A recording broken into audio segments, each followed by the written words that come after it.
Hey guys, and welcome back to this channel. In this video, I'll be showing you guys how you can add in a VHS effect to your videos in CapCut PC.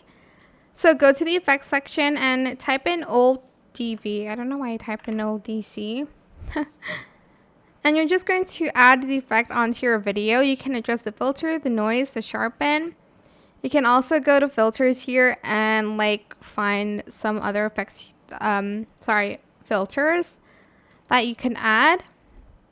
I do like to go to the, retro?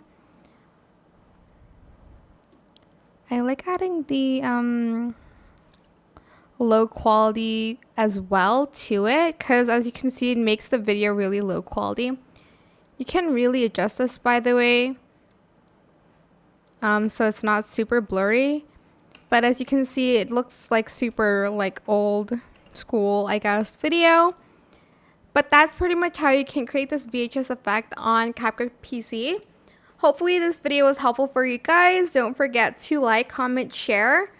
Also subscribe to this channel if you haven't done that already. If you have any more questions, just leave it in the comment section down below. I'll try my best to answer them all for you guys. If you found this video helpful, please click the thanks button as well. And that is it. Thank you so much for watching. Bye-bye.